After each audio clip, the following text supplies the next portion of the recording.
Hello, friends and fellow bibliophiles. Welcome back to Kat's Novel Adventures. In the spirit of Victober, I want to share a Victorian literature book haul with you. I recently went book shopping, 2 different places, and found some Victorian literature gems. I'm very excited. I have recently had a renewed interest in Victorian literature. I haven't read much of it, but I am participating in Victober for the very first time, and I am reading the group read, which is The Way We Live Now by Anthony Trollope, and I'm absolutely loving it. So when I went shopping at the Friends of the Library store, which I get to do monthly, or I try to do monthly, and then I went shopping at a big book sale on the South Shore that was also run by the Friends of the Library, I decided that I was going to be looking for specific things, but primarily for some Victorian literature to add to my library. There are 17 books in this haul, and of the 17, 3 of them are nonfiction, and those are the ones I want to start with. So the first one is called What Jane Austen Ate and Charles Dickens Knew, From Fox Hunting to Whist, The Facts of Daily Life in 19th Century England by Daniel Poole. I think this one looks great. It says, this fascinating, lively guide clarifies the sometimes bizarre maze of rules, regulations, and customs that governed everyday life in Victorian England. Author Daniel Poole provides countless intriguing details. Like, did you know that the plums in Christmas plum pudding are really raisins? On the Church of England, sex, parliament, dinner parties, country house visiting, and a host of other aspects of 19th century English life, both upstairs and downstairs. I think this one's going to be a lot of fun to read. The second one is called Oxford Reader's Companion to Trollope, edited by R.C. Terry. Now, I like companion books because they usually include a lot of facts about the author. It also gives you information about many of the novels that the author writes. So I think this is going to be a nice addition to my collection. And then talking about Trollope, I found 3 books by him, and the first one I'm going to show you is a nonfiction. This is the third nonfiction. It's called An Autobiography by Anthony Trollope.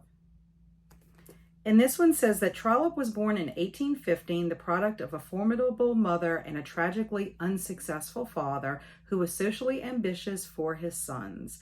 Poor, ill-dressed, awkward, and sullen, he was the victim of vicious bullying at Harrow and Winchester.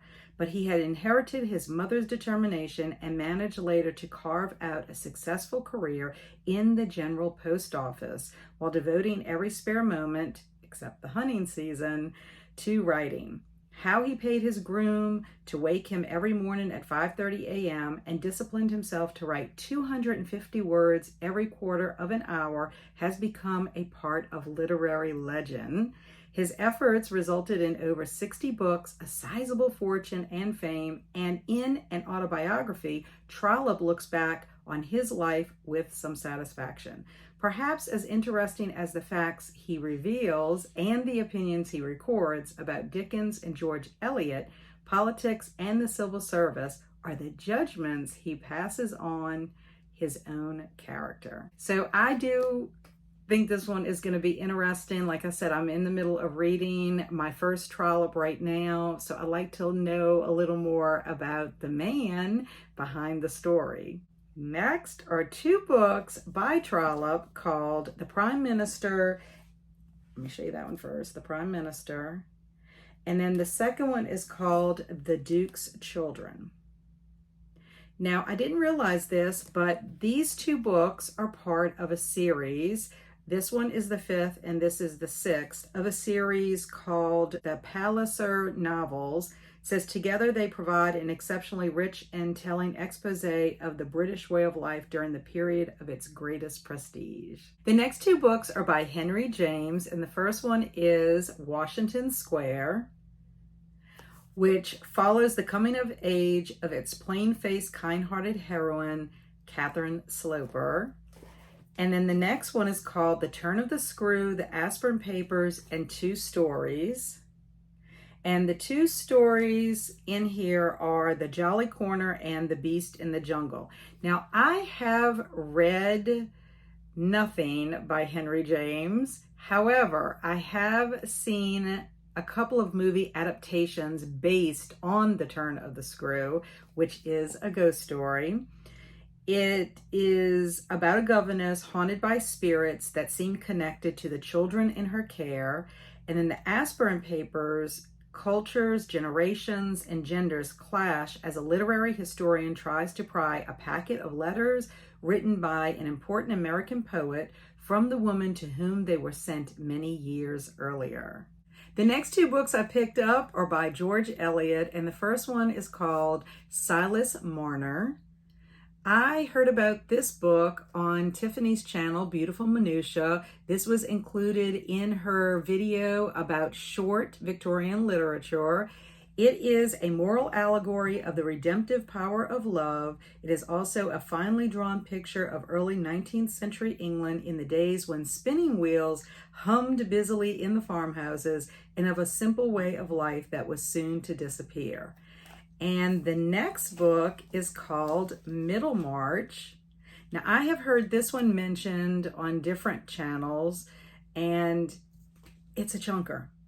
Total opposite of size from Silas Marner. But this one is a masterpiece of exposition. George Eliot scrupulously builds a richly textured picture of a provincial Victorian town, but it is no static portrait. She populates the town with people whose struggles with love, relationships, and their own ambitions are instantly recognizable. The next four books I want to share with you are by an author that I have read two books by. And those two books are Tess of the D'Urbervilles and The Mayor of Casterbridge. And the author is Thomas Hardy. And the first book is Jude the Obscure. And according to the back of the book, it said this was Hardy's last and most controversial novel, provoking such widespread and bitter attacks that he claimed it silenced him as a novelist. The parallel stories of working-class Jude rejected by the University of Christminster and Sue Bridehead, outcast by society for her social and sexual rebellion, focus dominant issues of the period.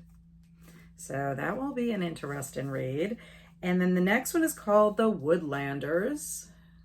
I like this cover.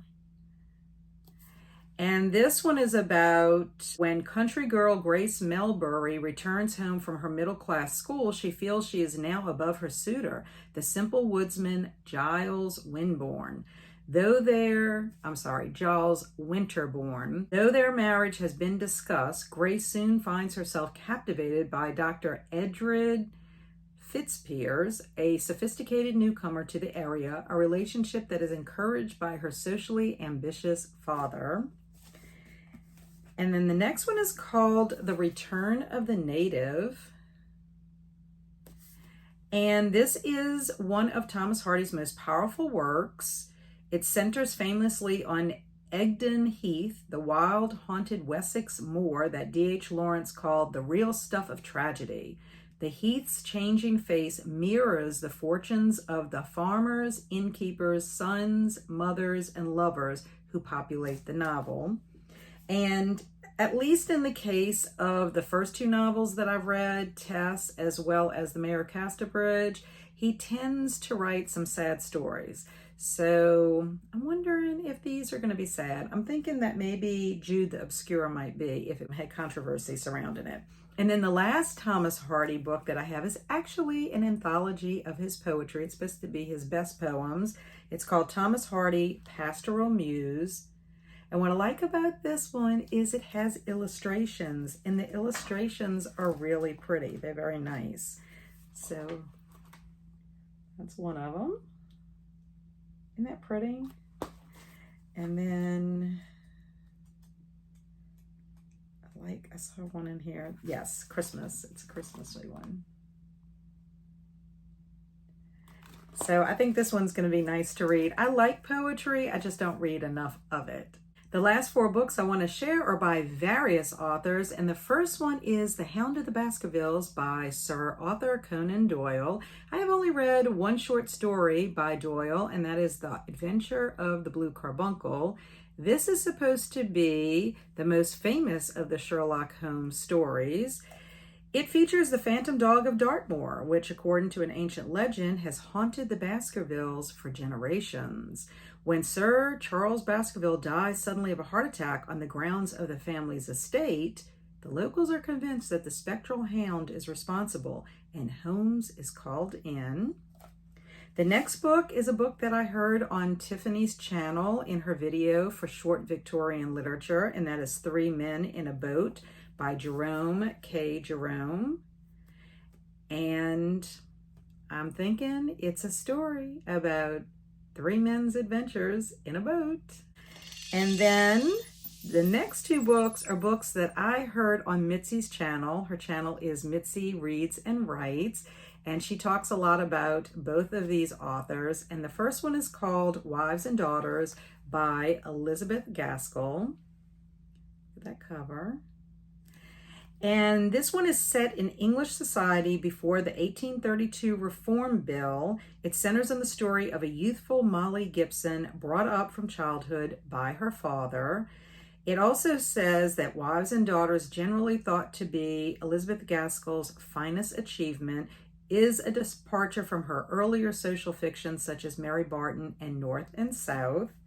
And then last but not least is Armadale by Wilkie Collins. I also believe my friend Faye at Faye L was reading this for Victober, and this is Collins' 3rd great mystery novel. It is an ingeniously plotted tale of mystery and intrigue centering on the terrible destiny of 2 characters who are both named Alan Armadale. So that sounds like it's going to be a good time. And look at that cover. That is a creepy cover, in my opinion. So I'm excited about this book as well as all of the other books that I picked up. I think I did really well picking out some great books for my Victorian literature collection. It only cost me $20.50, which I think is a great bargain for 17 books in really decent condition. And I'm excited about reading more Victorian literature. So excited that I even bought a shirt in celebration of Victober. So this has been a lot of fun. I really like the Victober community. I'm learning a lot of new authors and can't wait to read more Victorian literature in the upcoming year. Thanks everyone for watching. I really do appreciate you being here. Are you participating in Victober? Have you found any new Victorian literature books that you'd like to share with me, or a favorite author that you would recommend? Let me know in the comments below. In the meantime, stay amazing and be adventurous.